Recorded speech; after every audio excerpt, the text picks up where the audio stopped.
به نام خدا.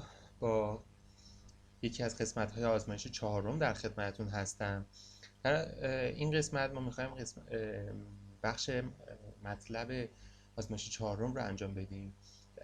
فایل IEEE compensation رو باز می‌کنیم. ببینید در این آزمایش هم ما همون مداری که توی آزمایش قبلی داشتیم رو در واقع دیاگرام سی شینه IEEE رو داریم روش آزمایش میدیم. بنابراین هر جا که لازم بود میتونید مراجعه کنید به اون تصویر. یعنی توی این شبکه 4 تا کندانسور سنکرون در شینه های 5، 8، 11 و 13 وجود داره و میخوایم ببینیم ولتاژ چه شینه های خارج از محدوده مجاز هستن. و بعد در واقع با قرار دادن مقدار مناسب خازن اول برای بازبارهای 15 و 25 و در قسمت بعدی بر روی شینه شماره 10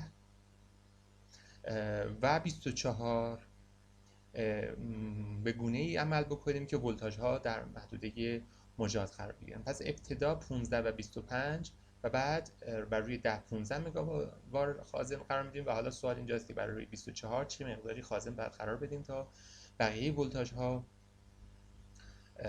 به مقدار لازم خودشون برسن. خب من فایل IEEE compensation رو باز کردم. منتها یه مقداری تفاوت‌هایی با حالت در واقع سی با سی که تو آزمایش سوم انجام دادیم تفاوت‌هایی داره. یکی از این تفاوت‌هاش این هستش که باسه در واقع دوم در حال تولید 153 مگاوات هستش. یعنی باز نسبت به حالت قبلی که فقط 40 مگاوات داشت تولید میکرد، اینجا 153 مگاوات داره تولید میکنه و حالا بنابراین احتمال میدیم که اسلک باسه یک هست توان تولیدی کمتری رو داشته باشه به تبعش. بعد عرض کنم خدمتتون که من اینجا دراپ باکسم رو ببندم و همچنین اتصالم رو به اینترنت قطع میکنم برای اینکه سرعت کامپیوترم بیاد بالاتر. به این دلیل هستش که دارم از لپتاپ استفاده میکنم و ممکنه باعث بشه که سیستم هنگ بکنه یا زمان زیادی رو برای انجام اجرای با نرم افزار در واقع دات ام ما داشته باشه. حالا عرض کنم که این داره بسته میشه. عرض کنم که در واقع هیچ باسی هم فعلا در هیچ خازنی رو قرار ندادیم و همچنین توی در واقع ماتریس لاین دیتا تپ ترانسفورمرها هم همه برابر 1 تنظیم شده. حالا بیایم و ببینیم که الان در واقع چه اتفاقی میفته و کدوم یکی از بازها خارج از محدوده مجاز هست. ما الان F5 رو زدیم برای اینکه اجرا بشه. اطلاعات توان عبوری از خطوط رو مشاهده میکنید. جالبیش این هستش که از باس 11 به 9 فعلا توان حقیقی عبور نمیکنه و فقط توان راکتیو هستش که عبور میکنه و تلفات کلمون هم اینجا میتونیم ببینیم حدود 14 مگاوات و 19 مگاوات آمپر راکتیو هست. برگردیم به باس دیتای در واقع اطلاعات باس دیتا. همونطوری که میبینید باس اسلک فقط 144 مگاوات داره تولید میکنه و حدود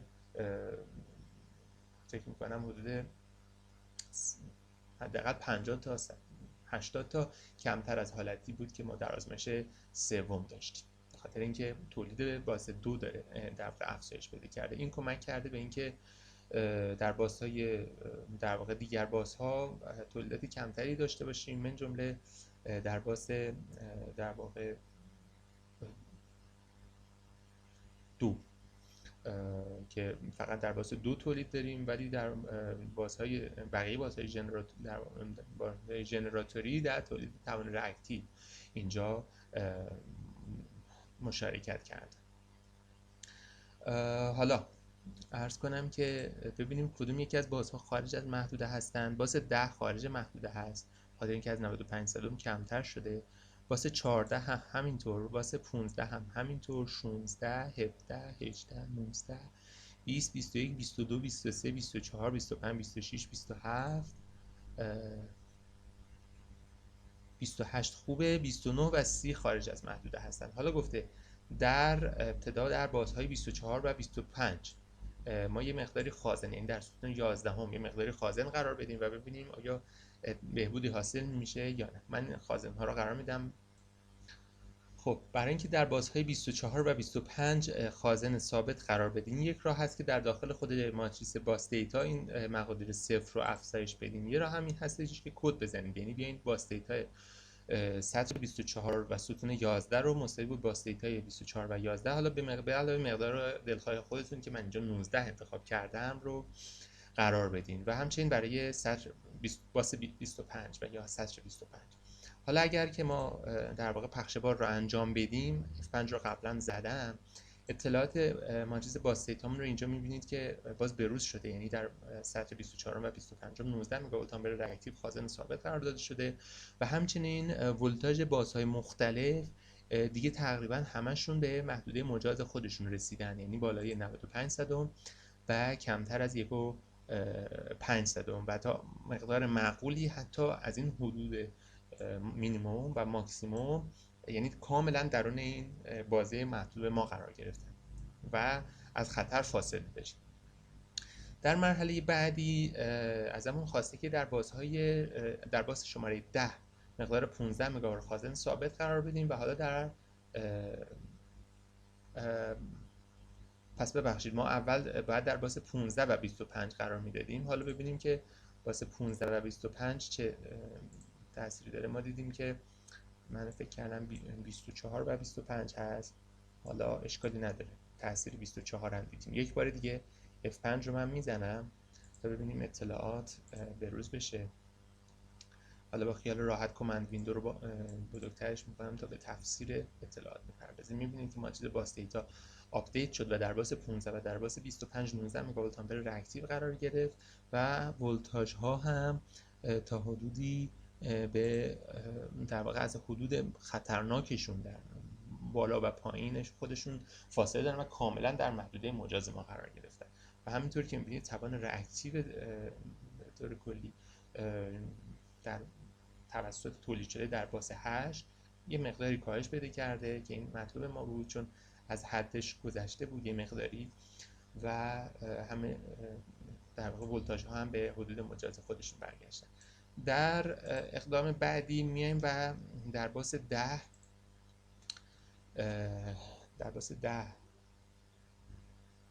البته لازم بود که شما به صورت پله پله خازن ها رو افزایش بدین تا ببینید به چه در واقع مرز خازن رو میزان خازن مناسب رو به دست بیارید. حالا ما در واقع این کار رو میتونید خونه انجام بدید.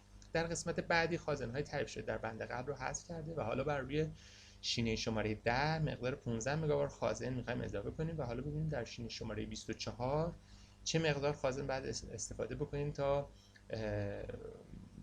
در واقع به حالت قبل به مرغوبیت حالت قبل برسیم. یعنی هدف در اینجا این هستش که ببینیم آیا حالت در کدوم یکی از این حالت ها مقدار خازن کمتری رو نیاز داریم. خب من در باس 10 مقدار 15 مگاولت آمپر reaktiv خازن قرار میدم و در باس 24 اجازه میدم 19 تا بشه. اگه دقت کنید در حالت قبلی ما در مجموع 38 مگاولت آمپر reaktiv گذاشته بودیم و رسیده بودیم به محدوده مجاز. حالا در این حالت ببینیم با 34 مگاولت آمپر reaktiv یعنی مجموع 15 و 19 میتونیم برسیم به حدود مجاز ولتاژ یا خیر. من F5 رو زدم و با خیال راحت میتونم کامند ویندو رو باز کنم تا به تحلیل نتایج بپردازم. بالاتر میام به ماتریس باس دیتا میرسم، میبینم که باس C که بدترین وضعیت ما رو داشت همچنان از محدوده خودش خارج هست، همچنین باس 29، همچنین باس 26 و حالا اگه بالاتر بریم دیگه بالاتر مشکل خاصی نداریم، ولی باس C و باس 29 و باس 26 همچنان از محدوده خودشون خارج هستن. بنابراین نشون میده که ما حتما باید بیشتر بکنیم خازن مورد نیازمون. پس من این در واقع ببخشید اون که 15 است اینو میکنمش 23 تا به همون 38 مگاولت آمپر reaktiv حالت قبلی برگردیم ببینیم آیا در این شرایط چی امکان رسیدن به محدوده مجاز برامون هست یا نه. دوباره F5 رو میزنم. بعد از مقدار اندکی زمان برنامه اجرا میشه و با خیال راحت به تحلیل داده ها در پنجره کامند ویندو میپردازم. میبینم که همچنان باس C البته اینجا چک میکنم ابتدا که آیا آپدیت شده، به روز رسانی شده اطلاعات باس دیتا یا نه، که شده. 23 تا مگاولت آمپر راکتیو در باس 24 و 15 تا در باس 10 قرار داده شده. اما میبینم که همچنان در باس C ما مشکل دارم، با اینکه باس 29 و باس 26 مشکلش برطرف شده. این نشون میده که در بازهای مختلف در واقع مقادیر مختلفی خازن باید قرار بدیم و ما شاید لازم باشه یک بهینه‌سازی انجام بدیم و بعد این کارو بکنیم که در چه بازهایی خازن بذاریم تا کمترین مقدار خازن مورد نیاز رو نیاز داشته باشیم. حالا من اون در واقع خازن موجود در باس 24 رو به 29 تغییرش دادم، داده ها به روز رسانی شده و همچنان باس C به حد مجاز خودش نرسیده. بازم اینو زیادترش میکنم تا برسه مثلا به 33. مجددا F5 رو میزنم. پس از چند ثانیه به خیال راحت به تحلیل داده ها در پنجره کامند ویندو میپردازم. داده ها به روز رسانی شده، یعنی باس 24 33 مگاولت آمپر راکتیو قرار گرفته و حالا باس C مونم در واقع اومد به محدوده مجازش رسید. بقیه باز هم همونطور که مشاهده میکنید همگی در محدوده خودشون، یعنی بین 95 صدم تا 1.5 صدم قرار